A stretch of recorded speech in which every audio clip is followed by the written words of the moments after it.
गीत सुनावे छी। द्वारी के छिकाई नेग पहले चुकबियो यो दुलरुआ भैया, तब जायब कोह बड़ आपन यो दुलरुआ भैया, तब जायब कोह बड़ आपन यो दुलरुआ भैया। द्वार के छिकाई नेग पहिले चुकबियो यो दुलरुआ भैया, तब जायब कोह बड़ आपन यो दुलरुआ भैया।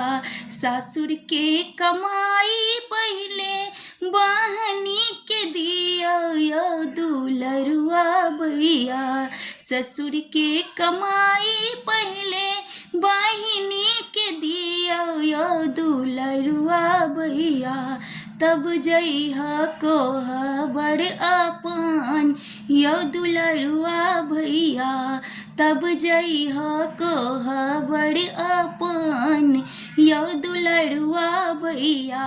साला के कमाई पहले बहिनी के दियो यो दुलरुआ भैया, साला के कमाई पहले बहिनी के दियो यो दुलरुआ भैया, तब जइहा कोह बड़ आपन हे दुलरुआ भैया, तब जइहा कोह बड़ आपन हे दुलरुआ भैया।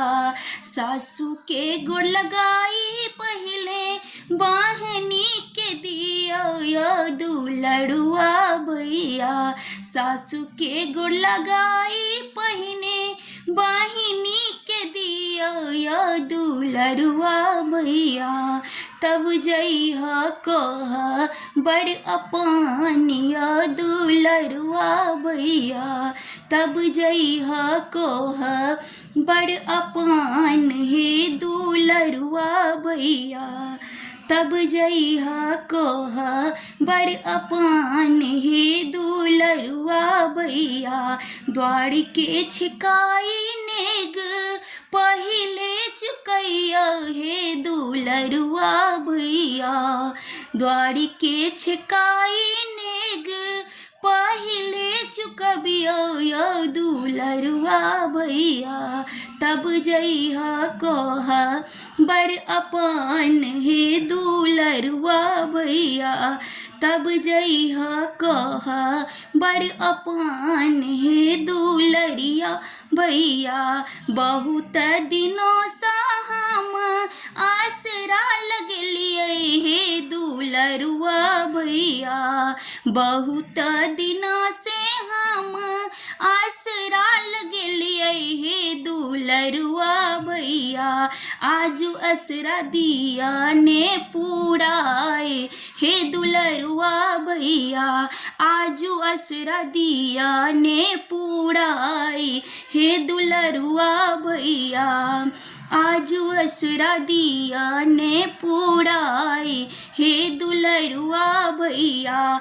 कोह बड़ लिखाई पहने भौजी सलेबै हे दुलरुआ भैया, कोह बड़ लिखाई पहने भौजी सलेबै हे दुलरुआ भैया, तब दीहा अपना कमाई हे दुलरुआ भैया, तब दीहा अपना कमाई हे दुलरुआ भैया। राखी भरजुतिया हम आज ही मनेबै हे दुलरुआ भैया, राखी भरजुतिया हम आज मनेबै हे दुलरुआ भैया, तब जइहा कोह बड़ आपन हे दुलरुआ भैया, तब जइहा कोह बड़ आपन हे दुलरुआ भैया।